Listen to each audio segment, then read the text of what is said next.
Hi guys, welcome back to new video. എല്ലാവർക്കും പുതിയൊരു വീഡിയോയിലേക്ക് സ്വാഗതം. ഹംഗ്രി മൃണാലിന്റെ യൂട്യൂബ് ചാനലിനകത്ത് ലേറ്റസ്റ്റ് ആയിട്ട് വന്നിരിക്കുന്ന ലൈവ് ആണ് നമ്മുടെ ടോപ്പിക്ക്. ഈ ഒരു ലൈവിൽ ഉടനീളം മൃണാൽ തന്നെ അഭിസംബോധന ചെയ്യുന്നത് മണ്ടൻ എന്ന് വിളിച്ചുകൊണ്ടാണ്. ഹോട്ടൽ തുടങ്ങിയത് മണ്ടത്തരമാണ്, അവിടെ പ്യൂരിഫയർ സ്ഥാപിച്ചത് മണ്ടത്തരമാണ്, ഓപ്പൺ കിച്ചൺ വെച്ചത് മണ്ടത്തരമാണ്, താനും തന്റെ പാർട്ട്നേഴ്സും മണ്ടന്മാരാണ്. ഇങ്ങനെയാണ് ഇയാൾ ഈ ഒരു ലൈവിൽ ഉടനീളം പറയുന്നത്. അതിന്റെ കാരണം എന്താണെന്ന് എനിക്ക് ഇതുവരെ വ്യക്തമായിട്ടില്ല. സോ ഈ ഒരു വിഷയത്തിൽ എൻ്റെ അഭിപ്രായം പറയാൻ വേണ്ടിയിട്ടാണ് ഞാൻ ഈ ഒരു വീഡിയോ ചെയ്യുന്നത്. നമ്മുടെ ചാനൽ ആദ്യമായിട്ട് കാണുന്നവർ സബ് ചെയ്യാനും മറക്കരുത്. വീഡിയോ ഇഷ്ടപ്പെട്ടാൽ ലൈക്ക് ചെയ്യാനും കമന്റ് ചെയ്യാനും മറക്കരുത്. അപ്പോൾ നമുക്ക് വീഡിയോയിലേക്ക് കിടക്കാം.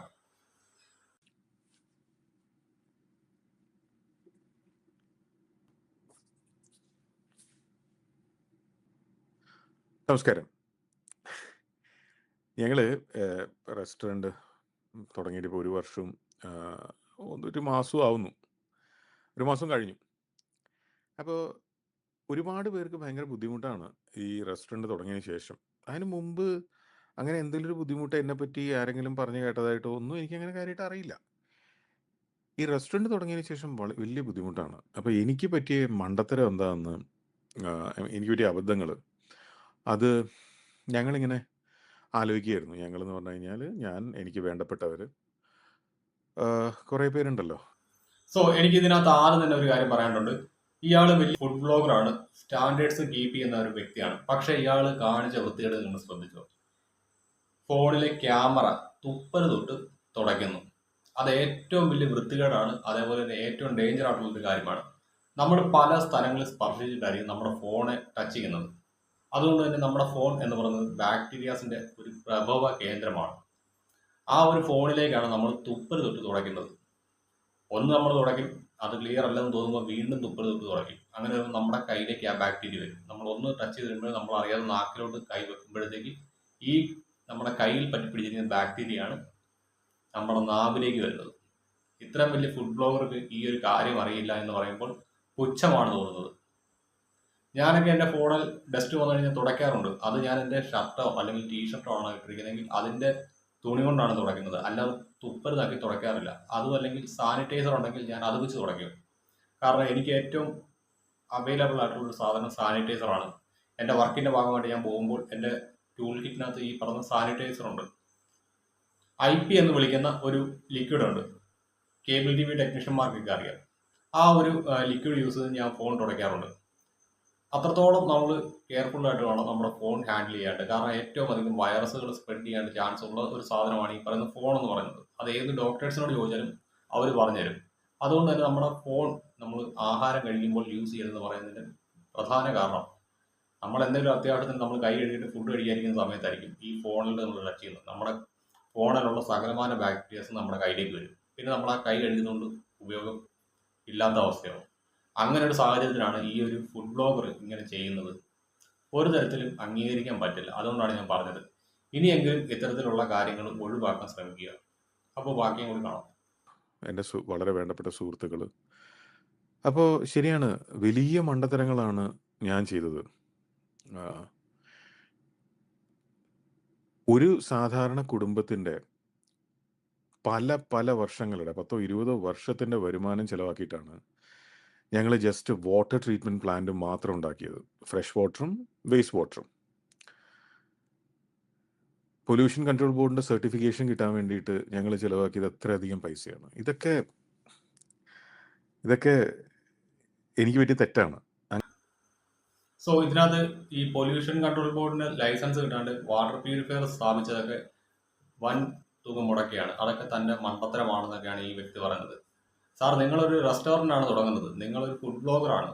നിങ്ങൾ ഒരു റെസ്റ്റോറൻറ്റോ അല്ലെങ്കിൽ ഒരു ഹോട്ടലോ കീപ്പ് ചെയ്യേണ്ട മാനേഴ്സിനെ കുറിച്ച് പലപ്പോഴും നിങ്ങളുടെ വീഡിയോസിലൂടെ പറഞ്ഞിട്ടുണ്ട്. അതുകൊണ്ട് തന്നെ നിങ്ങളൊരു ഹോട്ടൽ ബിസിനസ്സിലേക്ക് കടക്കുമ്പോഴത്തേക്ക് നിങ്ങളുടെ ഉത്തരവാദിത്തമാണ് ഏറ്റവും ബെസ്റ്റ് ആയിട്ടുള്ള കാര്യങ്ങൾ നിങ്ങളുടെ കസ്റ്റമേഴ്സിന് കൊടുക്കുക എന്നുള്ളത്. അതിൻ്റെ ഭാഗമായിട്ട് നിങ്ങൾ നല്ല രീതിക്ക് ക്യാഷ് മുടക്കി ഈ കാര്യങ്ങൾ ചെയ്തു. അത് ഞങ്ങളുടെ ആരുടെ തെറ്റല്ല, അതൊന്ന് മനസ്സിലാക്കുക. നിങ്ങളാണ് ഹൈജീനെ കുറിച്ചും സ്റ്റാൻഡേർഡിനെ കുറിച്ചും ഈ പൊതുസമൂഹത്തിനോട് പറയുന്നത്. റെസ്റ്റോറൻറ്റുകളും ഹോട്ടലുകളും ഒക്കെ ഇങ്ങനെ ആയിരിക്കണം നടത്തേണ്ടത്. പക്ഷെ അതൊന്നും തന്നെ നിങ്ങളുടെ ഹോട്ടലിൽ പലപ്പോഴും പാലിക്കപ്പെട്ടിട്ടില്ല. ഞാൻ 1-2 വീഡിയോസ് കണ്ടായിരുന്നു നിങ്ങളുടെ ഹോട്ടലിൽ ഈച്ചയുള്ള കാര്യമൊക്കെ. സോ എല്ലായ്പ്പോഴും സ്റ്റാൻഡേർഡും ഈ പറഞ്ഞ ഹൈജീനും ഒന്നും എല്ലാവർക്കും കീപ്പ് ചെയ്യാൻ പറ്റില്ല. അത് നിങ്ങളായിക്കോട്ടെ, ഷെഫ്, നടനായിക്കോട്ടെ, ആരാണേലും ഒരു ഹോട്ടൽ തുടങ്ങി കഴിയുമ്പോൾ അവിടെ പാളിച്ചകളുണ്ടാവും. എല്ലാം ബെസ്റ്റ് എന്ന് പറഞ്ഞുകൊണ്ട് നമുക്ക് ഒരു കാരണവശാലും ഒന്നും ചെയ്ത് പൂർത്തീകരിക്കാൻ പറ്റില്ല. ഞാനിപ്പോൾ ഈ ഒരു ചെയ്യുന്ന വീഡിയോയ്ക്കകത്ത് പോലും പലതരത്തിലുള്ള മിസ്റ്റേക്കുകളുണ്ട് ഞാൻ സംസാരിക്കുമ്പോഴത്തേക്ക്. ഒരിക്കലും 100% പെർഫെക്റ്റ് ആയിട്ട് നമുക്ക് ഒരു കാര്യം ചെയ്ത് വെക്കാൻ പറ്റില്ല. അങ്ങനെയൊക്കെ ചെയ്യാൻ പറ്റുന്നവൻ മനുഷ്യനല്ല, അവൻ ദൈവമാണ് എന്നാണ് ഞാൻ വിശ്വസിക്കുന്നത്. ഞാൻ തന്നെ ഈ ഒരു വീഡിയോ ഷൂട്ട് ചെയ്യുന്നത് ഇപ്പോൾ 5ാമത്തെ തവണയാണ്. കാരണം എനിക്ക് തെറ്റുമ്പോൾ ഞാൻ വീണ്ടും റീഷൂട്ട് ചെയ്യും. സോ നമുക്ക് ബാക്കിയും കൂടി കാണാം. ബാക്കിയും കൂടി കാണുന്നതിന് മുൻപ് ഈ ഒരു വിഷയത്തിൽ നമ്മുടെ സീക്രട്ട് ഏജന്റ് സായിച്ചേട്ടന്റെ പ്രതികരണം നമുക്കൊന്ന് കണ്ടുനോക്കാം.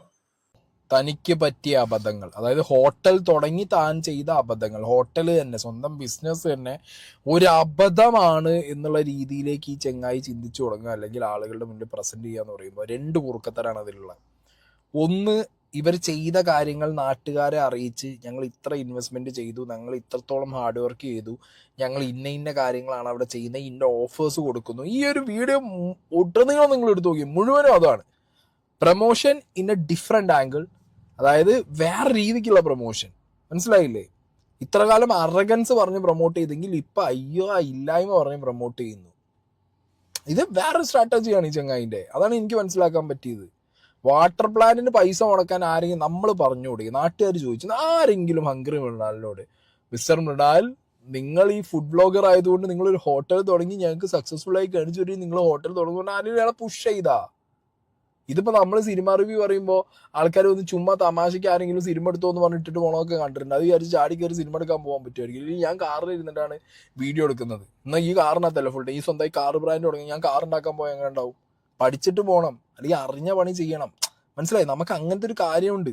നമ്മൾ ഒരു സാധനത്തേക്ക് ഇറങ്ങുമ്പോൾ അല്ലെങ്കിൽ അത് അത്രയും അറിഞ്ഞുകൊണ്ട് ഇറങ്ങേണ്ടിരുന്നു. ഇയാൾ ഫുഡ് ഇൻഡസ്ട്രിയിൽ മറ്റേ ഹോട്ടൽ കൺസൾട്ടന്റ് ആണ്, മറ്റതാണ് മറിച്ചതാണ് എന്നൊക്കെ പറഞ്ഞ് ലൈവിലൊക്കെ വന്നിരുന്ന് സംസാരിക്കുന്ന ഒരു വ്യക്തിയാണ്. നിങ്ങൾ ഫുഡ് വ്ളോഗ് വിട്, നിങ്ങൾ അതിന്റെ ഫുഡ് കഴിച്ചുള്ള റിവ്യൂ അല്ലാതെ തന്നെ ഇയാൾ പറയുന്ന സാധനങ്ങൾ ഇങ്ങനെയാണ്. ബിസിനസ് ബിൽഡ് ചെയ്യാൻ, കോൺസെപ്റ്റ് ബിൽഡ് ചെയ്യാനൊക്കെ ഹെൽപ്പ് ചെയ്യുന്നൊക്കെയാണ് മൂപ്പരുടെ പ്രൊഫൈലിൽ പറയുന്നത്. അങ്ങനെയുള്ള ഒരാൾ വന്നിരുന്ന് സ്വന്തം ബിസിനസ്സിൽ പാളിച്ചകൾ പറ്റിയ, അല്ലെങ്കിൽ പാളിച്ചകൾ എന്ന് പറഞ്ഞ് പറയുന്നത് എന്താ, ഞാൻ നല്ലത് നാട്ടുകാർക്ക് ചെയ്തു. അങ്ങനെയാണെന്നുണ്ടെങ്കിൽ മറ്റേ അന്നദാനത്തിന്റെ ഫുഡ് കോർട്ട് തുടങ്ങിയാൽ പോരെ? ഫ്രീ ആയിട്ട് പൈസ ഇല്ലാതെ ആളുകളെ വിളിച്ചു കൊടുക്കാനാണെന്നുണ്ടെങ്കിൽ നിങ്ങൾ ബിസിനസ് തൊട്ടിറക്കി തൊട്ടുവരാൻ വേണ്ടി തുടങ്ങിയ പരിപാടിയല്ലേ? അപ്പോൾ മൃണാൽ എന്ന് പറഞ്ഞ വ്യക്തി ഒരു സ്ഥാപനം തുടങ്ങുമ്പോൾ നിങ്ങളുടെ ഇതിന് മുമ്പുള്ള, ഞാൻ വർഷങ്ങളായിട്ട് നിങ്ങളെ ലൈവും വീഡിയോസും കാണുന്ന ഒരു വ്യക്തിയാണ്. അതിനകത്തൊക്കെ ഇരുന്നിട്ട് നിങ്ങൾ കോൺസെപ്റ്റുകളെ കുറിച്ച് പറയും, ഫുഡിന്റെ ഹൈജീനിനെ കുറിച്ച് പറയും, നിങ്ങൾ പുതിയ രീതികളെ കുറിച്ച് പറയും. അപ്പം മൃണാലിൽ നിന്ന് നാട്ടുകാർ പ്രതീക്ഷിക്കുന്നത് ഇതേപോലെ എന്താ ഫുള്ളി ഹൈജീനിക്കായ, ഫുള്ളി എന്താ പറയാ, കിടിലൻ പുതിയ മെത്തേഡുകൾ, ടെക്നോളജികൾ ഉപയോഗിച്ചിട്ടുള്ള അടിപൊളി പരിപാടിയാണ്. മനസ്സിലായോ? തട്ടുകടയല്ല ഒരിക്കലും, ഓബ്വിയസ്ലി. അപ്പൊ നിങ്ങൾക്ക് മുടക്കേണ്ടി വരും മാൻ. നിങ്ങൾ ഉണ്ടാക്കിയെടുത്ത ഒരു തരം ഒരു സാധനമുണ്ട് സോഷ്യൽ മീഡിയയിൽ. നിങ്ങൾ ഈ ഫുഡ് ഇൻഡസ്ട്രിയെ കുറിച്ച് എല്ലാം അറിയുന്ന തലതൊട്ടപ്പനാണെന്ന്. അപ്പൊ നിങ്ങളൊരു സാധനം തുടങ്ങുമ്പോൾ ആളുകൾ എന്തായാലും എക്സ്പെക്ട് ചെയ്യും. അല്ലാതെ നിങ്ങൾ ഈ പറഞ്ഞ വേസ്റ്റ് പ്ലാന്റ് തുടങ്ങാതെയോ, അല്ലെങ്കിൽ നിങ്ങളെ കടയിൽ വരുമ്പോൾ നാറി പൊളിച്ചിരുന്നൊക്കെ കഴിഞ്ഞാൽ നാട്ടുകാർ തെറിവിളിക്കുന്ന നിങ്ങൾക്ക് അറിയുന്നതുകൊണ്ട് നിങ്ങൾ അതിന് അത്രയും കാശ് മുടക്കി അവിടെ ചെയ്തു. അല്ലെങ്കിൽ നിങ്ങൾ തുടങ്ങുന്ന ഹോട്ടലിലെ വലുപ്പം അനുസരിച്ചും അവിടെ ഉണ്ടാക്കുന്ന ഫുഡിന്റെ ക്വാണ്ടിറ്റി അനുസരിച്ചും നിങ്ങൾക്ക് വേസ്റ്റ് ഡിസ്പോസൽ ഇല്ലെങ്കിൽ അവിടെ എന്ത് ചെയ്യണം, ലൈസൻസ് കിട്ടണമെങ്കിൽ ഈ സാധനങ്ങളൊക്കെ മാൻഡേറ്ററി ആയിട്ടുണ്ടാവും. അപ്പൊ നിങ്ങൾ ചെയ്തു. സോ ഇത് തന്നെയല്ലേ സംഭവം. നിങ്ങൾക്ക് നിങ്ങളുടെ സ്ഥാപനം നല്ല നിലയ്ക്ക് മുന്നോട്ട് കൊണ്ടുപോയാലേ നിങ്ങൾക്ക് ക്യാഷ് എടുക്കാൻ പറ്റത്തുള്ളൂ. അതുകൊണ്ട് തന്നെ നിങ്ങൾ കൃത്യമായിട്ട് പ്ലാൻ ചെയ്ത് നിങ്ങൾ ഈ ഒരു പരിപാടിയായിട്ട് മുന്നോട്ട് വന്നപ്പോഴത്തേക്ക് ധാരാളം വിമർശനങ്ങളും അതേപോലെ തന്നെ നിങ്ങൾ അനുകൂലിച്ചുകൊണ്ടും ധാരാളം ആളുകൾ രംഗത്ത് വന്നു. പിന്നെ നിങ്ങളുടെ സ്ഥാപനം ഈ പറയുന്ന രീതിയിൽ സോഷ്യൽ സർവീസിന് വേണ്ടിയിട്ട് തുടങ്ങിയിരിക്കുന്ന സ്ഥാപനമല്ല എന്ന് നിങ്ങൾ തന്നെ പറഞ്ഞിട്ടുണ്ട്. നമുക്കതൊന്ന് കണ്ടു നോക്കിയാലോ? ഈ റെസ്റ്റോറന്റ് എന്റെ റെസ്റ്റോറന്റ് ഇൻഡസ്ട്രീനെ, മലയാളി റെസ്റ്റോറന്റ് ഇൻഡസ്ട്രിയിലെ മെനുവിനെ സിംപ്ലിഫൈ ചെയ്യാൻ ഒരു അറ്റംപ്റ്റ് ആണ്. ഓക്കെ. ചോറില്ലേ, ഇതിന് 18 രൂപയാണ്. ഇവിടെ വന്ന് ചോറ് വേണമെന്ന് പറഞ്ഞാൽ ചോറ് മാത്രമേ കിട്ടൂ. ഇതിന് ഓരോന്നിനും വിലയുണ്ട്. ഓക്കെ. നിങ്ങളുടെ കയ്യിൽ ഇപ്പോ 50 രൂപയുള്ളൂ. നിങ്ങൾക്ക് എന്ത് ചെയ്യാം?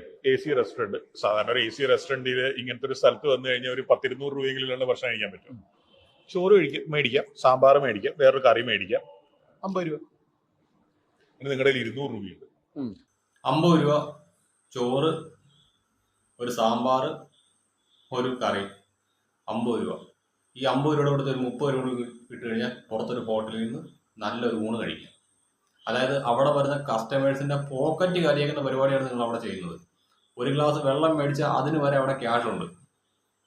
അങ്ങനെയുള്ള നിങ്ങൾ ഇത്രയും രൂപ ചെലവഴിച്ചു എന്ന് പറയുമ്പോഴത്തേക്ക് അത് എങ്ങനെയാണ് ഒരു ഓവർ എക്സ്പെൻസ് ആവുന്നത്? അതിൽ കൂടുതൽ ക്യാഷ് നിങ്ങൾ അവിടെ നിന്ന് ഉണ്ടാക്കാൻ ശ്രമിക്കുന്നുണ്ട്. പക്ഷെ അത് കൃത്യമായിട്ട് വർക്കൗട്ട് ആവുന്നുണ്ടോ ഇല്ലയോ എന്നുള്ള കാര്യത്തിൽ മാത്രമേ എനിക്ക് ഡൗട്ട് ഉള്ളൂ. എന്തായാലും വർക്കൗട്ട് ആവുന്നുണ്ടായിരിക്കണം, അല്ലെങ്കിൽ നിങ്ങൾ ഇതിനു മുമ്പ് ആ സ്ഥാപനം അടച്ചു പൂട്ടിയേനെ. അതായത് നിങ്ങൾ അവിടെ വരുന്ന ഓരോ കസ്റ്റമേഴ്സിൽ നിന്ന് ഒരു ഗ്ലാസ് വെള്ളമാണ് അവർ കുടിക്കുന്നതെങ്കിൽ പോലും അതിന് വരെ ക്യാഷ് ഈടാക്കുന്നുണ്ട്. സ്ട്രോയ്ക്ക് വരെ ക്യാഷ് ഉണ്ട്. അങ്ങനെയുള്ളപ്പോൾ നിങ്ങൾ കുടിങ്കുരുവിന് വേണ്ടിയിട്ടല്ല ഈ സ്ഥാപനം തുടങ്ങി വെച്ചിരിക്കുന്നത് നിങ്ങൾ വ്യക്തമായിട്ട് പറയുന്നുണ്ട്. അത് അനുസരിച്ച് നിങ്ങൾ അവിടെ നല്ല രീതിക്ക് ക്യാഷ് ഇറക്കുന്നുമുണ്ട്. സോ അതിനകത്ത് എങ്ങനെയാണ് മണ്ടത്തരം ഉണ്ടാകുന്നതെന്ന് എനിക്കറിയില്ല കേട്ടോ, ഉള്ള കാര്യം ഞാൻ പറയുകയാണ്. എന്നാലും നമുക്ക് ബാക്കിയും കൂടി നമുക്കൊന്ന് കാണാം. എന്താന്ന് വെച്ചാൽ ഏറ്റവും വില കുറഞ്ഞ് കിട്ടുന്ന ഇൻഗ്രീഡിയൻസ് എല്ലാം കൂടെ കലക്കി ഒരു സാധാരണ മാർക്കറ്റിൽ കിട്ടുന്ന അതേ വിലക്ക് കസ്റ്റമേഴ്സിന് കൊടുത്തിരുന്നെങ്കിൽ ആർക്കും എന്നെ പറ്റി ഒരു പരാതി ഉണ്ടാവില്ലായിരുന്നു. ഉണ്ടാവുമായിരുന്നു? നിങ്ങൾ വിചാരിക്കുന്നുണ്ടോ? എന്താ ഈ റെസ്റ്റോറൻറ്റിനെ പറ്റിയിട്ടുള്ള പരാതികൾ നിങ്ങൾ നോക്കൂ. ആ പരാതികളെല്ലാം ക്വാളിറ്റിയുള്ള നല്ല ഭക്ഷണം ന്യായ വിലക്ക് കൊടുക്കാൻ ശ്രമിക്കുന്നു.